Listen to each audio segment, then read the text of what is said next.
ये स्वच्छता पखवाड़े में 1 अक्टूबर को एकजुट होकर 1 घंटे के लिए सुबह 10 बजे श्रमदान कर पूज्य महात्मा गांधी जी को स्वच्छ भारत की स्वच्छांजलि दें। स्वच्छता कार्यक्रम की अधिक जानकारी के लिए स्वच्छताहीसेवा.com पर जाएं। This is Akashvani. In the program Spotlight, now we bring a discussion on India Energy Summit, developing green hydrogen ecosystem in the country. The participants are Richa Mishra, senior journalist, and Omvesh Upadhyay, anchor. In recent years, India has emerged as a key player in the global energy landscape, driven by a steadfast commitment to sustainable and clean energy solutions. Central to these discussions is India's resolute commitment to develop a robust green hydrogen ecosystem. And today, we will delve into India's Energy Summit, which was inaugurated by Minister of Power, New and Renewable Energy, Mr. R.K. Singh yesterday at New Delhi. So ma'am, to begin the discussion, I would like to know from you that what were the key objectives and theme of the recent India Energy Summit and how does it contribute to India's energy goals? The recent summit also, the India Energy Summit, was actually a progression. We have been talking about the energy transition now for quite some time. It was discussed at the G20 level also. So even at a multilateral global platform, also it is being discussed. Every country is talking about energy transition and India has been front runner as far as advocacy of it is concerned. At the latest event which happened, that is India Energy Transition Summit 2023, there also one of the key Ministry of Power and New and Renewable Energy was well represented by the Power Minister, Mr. R.K. Singh. And he, of course, put forth what are our targets, how we are going ahead with it, whether we are succeeding or not. He laid out the entire plan of India and how India is going about it. You talked about the Energy Summit, and to delve deeper into that, could you please provide an overview of the notable discussions and outcomes from the Energy Summit, and also if it is regarding the transition to clean and sustainable energy sources? First thing first, the minister also clearly told that how are we reaching our goals and our targets. Now, you must remember that one of the key resources for our electricity generation or the fuel which we use maximum is coal, which is not a favored globally also because of environmental challenges. India very smartly has been working on its energy mix. It's not only coal dependent, but it is slowly, steadily bringing other sources also into its basket. So its bouquet is, kind of over the years has been balancing out. So what the minister actually indicated, and I quote what he said, was that we pledged to reach 500 gigawatt by 2030, and we are set to achieve the goal well in advance. And he also said that despite constituting 17% of the world's population, India contributes only 4% to the global carbon dioxide load. And the minister also emphasized that India's per capita emissions are approximately 2.2 tons, significantly lower than the global average of 6.3 tons. It clearly indicates that as a country, we are responsible in our energy consumption habits. Absolutely. And while addressing the summit, Mr. Singh also pointed out that climate change is a threat for the world.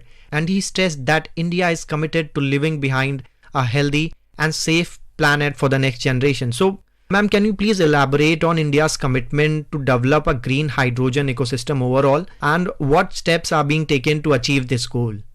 Interestingly, when we talk green energy and we talk green climate, we tend to turn a blind eye on the way our own lifestyles. If you look at rural India, it is a very environment-friendly setup that which we have. And when you're talking renewable or you're talking green or you're talking biomass, it is actually utilizing what we have and turning it into energy. Right, and which you don't need to spend much on. So in small pockets, in small patches, in our villages, in our rural area, this is being done. It is not something out of box. The only thing now we have started to do over the years is to bring it under an umbrella of one of the key ministries and giving it a proper structure and guidance so that We have a proper path to look into. At the event, at the conference, there was a FICCI Deloitte India report which was released. And according to that report, India's final energy demand is expected to double to about 1,200 million ton of oil equivalent by 2070 in a net zero scenario with an aggressive energy efficiency measures. So the report, which is called India's Energy Transition Pathway Net Zero Perspective, it projects that India requires as much as $15 trillion of investments to achieve its net zero emission targets by 2017. We have a focused approach. We are working towards it. Interestingly, the report also highlights three fundamental pillars that can collectively anchor India's energy transition, the entire roadmap which we are looking at. And they are grid decarbonization, industrial decarbonization, and transport transition. And if you see, we have already taken measures or baby steps towards these things. Of course, everyone talks about green hydrogen, which is, one would say, could primarily be industrial decarbonization, which will take a while, but yes, progress is happening and we are moving towards it. Absolutely. And when we are talking about such big and ambitious commitments, it cannot be done in isolation, but more with collaboration, in collaboration. So, ma'am, how does India plan to attract investments and collaborations in the field of green hydrogen production and also in the technology development part? We are already having our companies, many of the companies, even big players are getting into it, are talking about it and going in for collaboration and tie-ups. If you recollect, Prime Minister on 75th Independence Day had announced the National Hydrogen Mission, and it was aimed to make India a hub for the production and export of green hydrogen.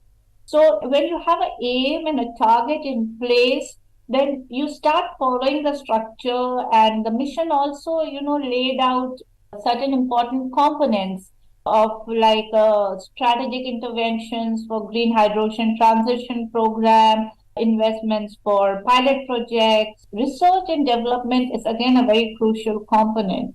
And recently we have seen that we have been collaborating and tying up with the like-minded, countries, and corporates one-on-one are also going for technology tie-ups. So all these will come into help as we go forward. Absolutely. And in that process, timely monitoring is also important. It is important to do gradual progress. So are there any specific targets or timelines set by India to achieve a certain share of green hydrogen in its overall energy mix? And it is important as well. Can you please throw some light on that issue? There I would like to say it's not proper to set in any target or any number. The point is that we have started talking about it and we have started focusing and we have a strategy in play looking at it. To put in an exact number as to this, it would be, I was reading somewhere that green hydrogen mission which has been laid out, they say that green hydrogen production capacity of at least 5 million ton per annum with an associated renewable energy capacity addition of about 125 gigawatt in the country. This is the outcome they had set for 2030. Then they had said what kind of investments it will involve, how much jobs it will be created. So, we tend to put these targets. What I would say is that we have taken a step, we are putting a target, but the goalposts can be shifted if it is a work in progress and a proper work. And most importantly, we are consistent with our policy.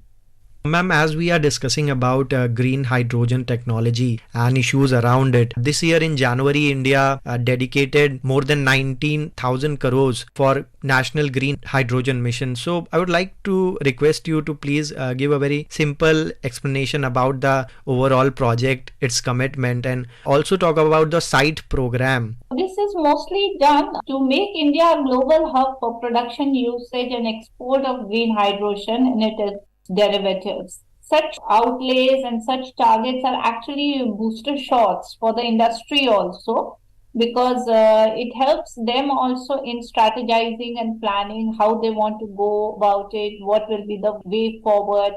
And for India also internally, how we want to work towards it and way we want to go about it. But it is easier said than done. So on paper, we have set certain targets, but it is a step by step. And as we progress forward, we will know where we are and whether the targets need to be revisited. Absolutely. And now when we are seeing that India is hugely committed for climate, and also we are seeing this in the implementation process, whether we hear Power Minister, whether we hear Cabinet Minister Hardeep Puri talking about more awareness and implementation to the environment. How do you see overall commitment of India in this regard? India is absolutely committed to it, and there is other reason for it is that we are largely import dependent for our fossil fuel, for our oil, for our gas. We have coal in abundance, but for these two things we are.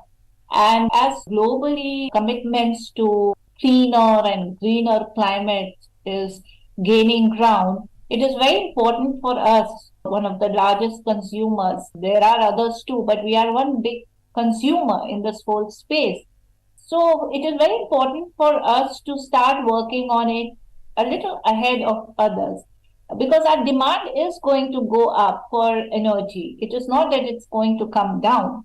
So we have to be prepared for that. And keeping that in mind, we have been looking at all aspects. We are not just focusing on, green hydrogen. We are looking at various renewable resources.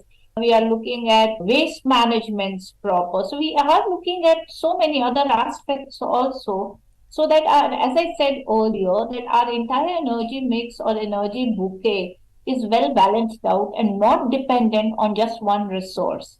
Absolutely. And as you very rightly said, that only the demand will go up. So we have to ensure affordability and accessibility of green hydrogen. My next question is same, ma'am, that how India is ensuring to have affordable and accessible green hydrogen, and what role does the research and innovation play in this regard?